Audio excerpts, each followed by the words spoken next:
apologies, guys. I got so absorbed with Abyssal that I completely forgot we had Uncharted Battlefield. I almost called it Abyssal Battlefield.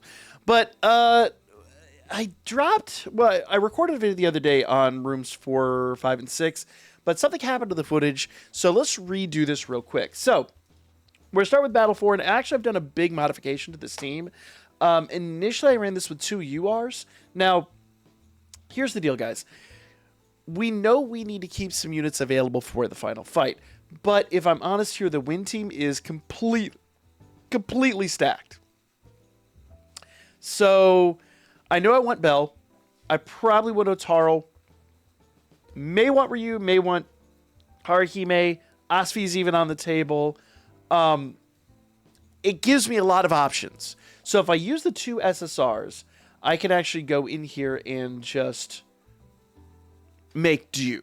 Now, I will be honest, the SSRs by themselves just can't do it. I need to send somebody with them, so I am going to send Tione. I do feel like... The good news is that I originally used Tione and Asfi, and they were fine. They just wrecked it. They laughed at it. The disparity between the SSRs and the URs is really interesting to me, because it's probably just also how the units are set up. But Asfi and Tione laughed at this. Like, they left and they were at full health, pretty much. The SSRs, I don't know if they're going to make it out of this. We might be just down to our UR. We'll see how things play out. Though I will say, Daphne has a good amount of healing. So, actually, take that back. Daphne might out-survive Tione. I'll have to see how this plays out. But right now, it's 3-on-2, and hopefully they'll be able to break this down pretty quick. Bet is showing the cracks in his build. But, oh yeah, no, this is hilarious. This is hilarious. That was overkill. That was overkill. Oh my goodness. I kind of figured Bet was going to fall. Bet is a little on the squishier side when it comes to these events. So, and he's only an SSR, not a UR. So, and he's only like level 60. I haven't bothered to get them up to level 70, level 80 because I don't want to use the items. I'd rather save those for some of my URs that aren't quite level 70 yet. Yes, that's a thing. Especially now that we have these runs, you know, it makes just a lot more sense. So you actually probably could take the UR off of there and just load them up with scene cards. For me, I want to save my scene cards for later on, and my win team is stacked to the moon, so I'm really not losing sleep over that. Let's do Battle 5. Now, Battle 5, once again, we do have an Earth fight coming up in Battle 8 that'll be on the next episode. So I want to save some win units for that battle. Let's go ahead and jump in here, and I'll show you what I used for this one. All right. So here's my Earth team. And the whole reason for this, number one, that Ryu is very squishy. She falls apart real fast. Plus, we only have one adventurer here, or one attacker here.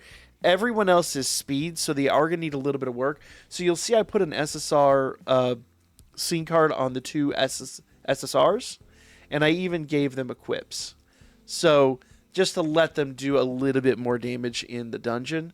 But if I'm completely frank here, let's go ahead and look at the Earth team and see what we have lined up for the ladder fight. So let's go ahead and switch this over to Earth.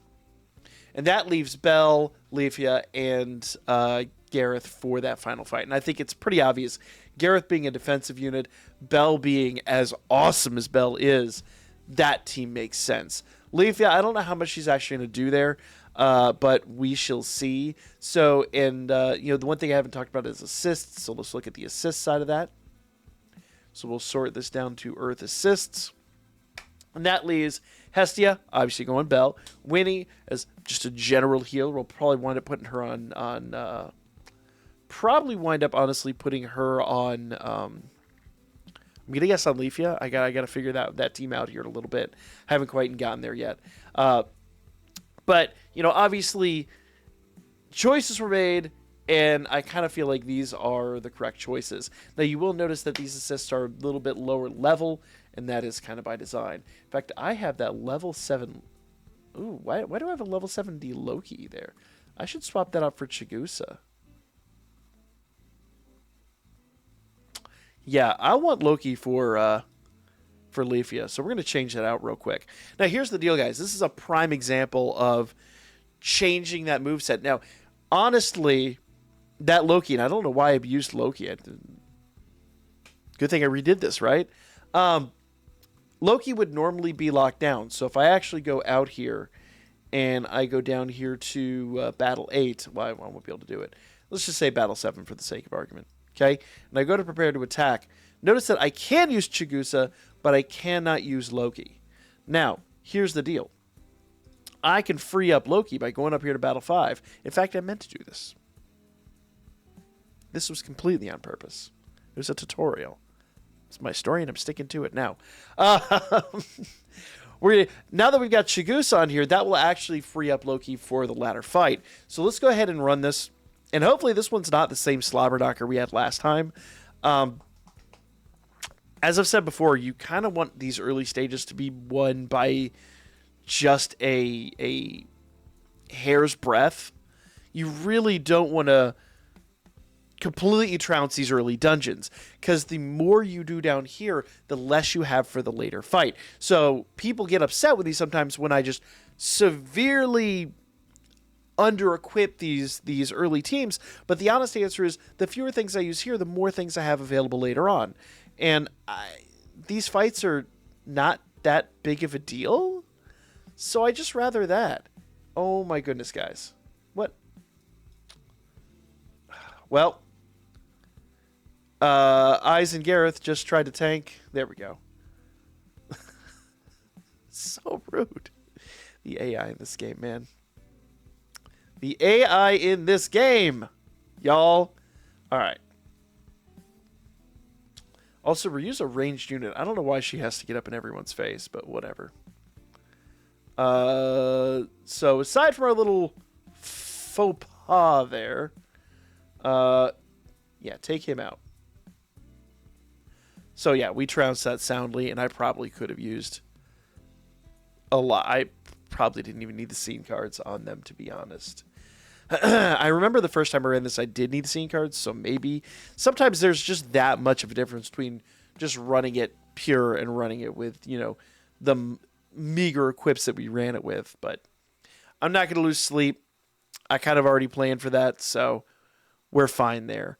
Also, sometimes timing's a factor. Sometimes you could be rugged enough to handle a dungeon, but you know, you're a second or two off from victory at the very end. So, you know what? I'm fine. I'm going to make that work. We're going to go to Battle 6 here, and I'll show you my team for this. Oh, and worth noting here, now, if I wanted to go into Battle 7, or Battle 8 for that matter, and I wanted to use Loki, she's now available to use.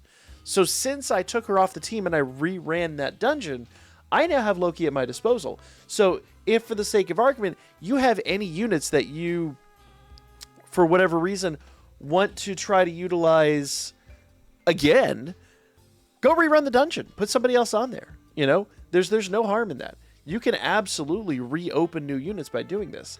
Now, here's something we didn't really talk about last time, and it is going to be absolutely vital to this team. Now, number one, notice that my Tione does not have an assist. I really needed Miach on Cassandra. I really, really, really needed that. So what I've done is I've outfitted her with a bunch of scene cards. Because if I'm honest here, let's go ahead and go to our blue assists.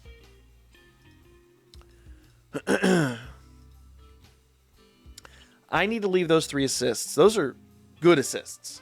And in fact, I'll probably have to upgrade Hephaestus. But I need to keep those assists for the final fight. So I only have 2 assists that I can really use. That's just, I guess, the limitations of this team. That, or I'm just lacking an assist. I'm not really 100% certain. But that is what it is. Also notice we have no attacking adventurer. We have a speed, a defense, and a supporter. So here's the deal, guys. We're going to have to be really, really, really meticulous about how we run this. So here's the deal, guys. We didn't show this last time. You need to set auto settings on this team. Obviously, Tione and Tiona, we want them to be attacking. Even though they're speed units, their priority is going to be attacking. However, Cassandra's got a decent amount of healing. If she backs them up with a recovery priority, that means she's going to be sitting there trying to heal them more than attacking. If she has an opportunity to heal, she'll do that over the attack. This is the first time I've shown you guys this, and I completely forgot to show it off last time. This is mega important when you have a supporter like Cassandra. So let's go ahead and run in here. And I won't sugarcoat it. This one might take an attempt or two just because Tiona's kind of a question mark without an assist, but we'll see. That is up to Cassandra to do what I told her to do, which isn't always a thing. Also notice how squishy she is. So she needs backup here. There we go. Look at that. I love how our SSRs came in to rescue a UR.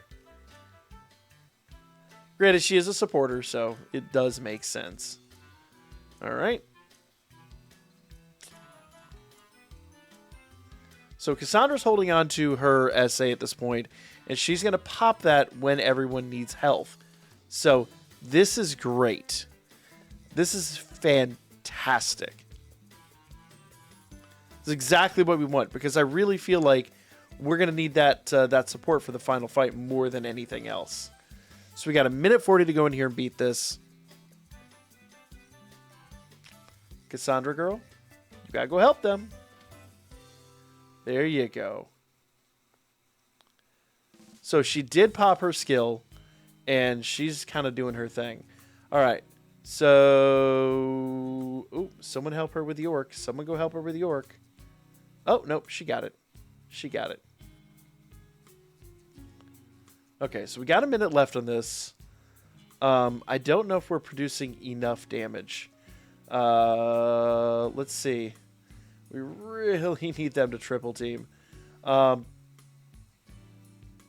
on, guys. 30 seconds left. I'm actually sweating now. They've done it. They've actually beaten this. But, you know, this situation, it is going to come down to the wire here. So they've got to take one out and then drop the other one.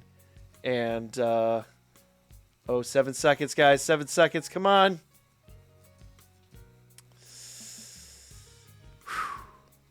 Let's retry that.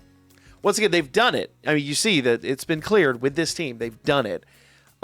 This is a perfect example of running an event up to the ragged edge, because in all sincerity, this team is probably one of my weakest teams here. Not necessarily overall, but for the dungeon that they're fighting, this team is severely mismatched. We are at the state now where SSRs are highly unfavorable. We would really like to have a UR adventurer, an attacker, somebody on this team that can really pull this out. But the honest answer is we don't. I mean, it's not a thing. Good news is we do have healing, we do have recovery, but we don't necessarily have the attack power that would otherwise be needed to go into this final fight. All right, guys. So we're at a minute. We're going to be going into the boss fight actually a little bit later than last time. Oof. Oof. I think we're about 10 seconds later than we were last time. I don't know. It's going to come down to how they do this. I would really love to see them basically triple team one and then triple team the other. That would be the optimal situation. But, yeah. All right, there you go. Take him down. Just take him down. You got a minute. He's going down. Come on. Don't let him run away. All right, so if they could drop the orc, they can take out the huge ant, and they really only need about 30 seconds to make that happen. Cassandra's holding her own. Sort of. Go. There we go. Now, take out that huge ant. Perfect. 15 seconds. Oof. There we go. There we go. Pop a skill. There we go. Not quite. So maybe I need to give somebody a scene card or whatever. I'm personally not going to go through with that. Once again, I've run this. If you find that you need a scene card or an extra weapon or something like that, go for it. I have already beaten this, and you can see here, like, it was... Let's go back into the game here.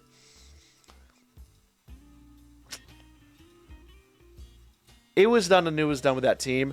I think it may have taken 2 or 3 attempts at it, but we're really, really, really close. We're just running out of time. So, once again, if you need to modify this team, put an extra scene card or an item on Tione. Notice she doesn't have an item or whatever. For this tutorial, I'm simply not going to do it because I've already beaten it. But as I've said before, with a team like this, you want them up to the ragged edge. I want this to be a photo finish because that leaves more scene cards, more items, and more blue units available for me when we go into that final fight. And if you want to see which fight that is, it doesn't take long to figure out. Battle 10. And that is going to be a toughie. So I would rather struggle and beat it with 3 or 4 attempts on a poorly equipped team than go into Battle 10 biting my nails because I don't have enough items. So play it really smart. I promise you the team can do it. It just might take another attempt or two. But, I mean, you can see that's the team we beat it with. So we'll be back with Battle 7, 8, and 9 coming up here shortly. 7 is going to be an interesting one. So make sure you guys subscribe if you haven't. Hit that old like button. Helps the channel out a lot. And I will see you guys again here for more danchro.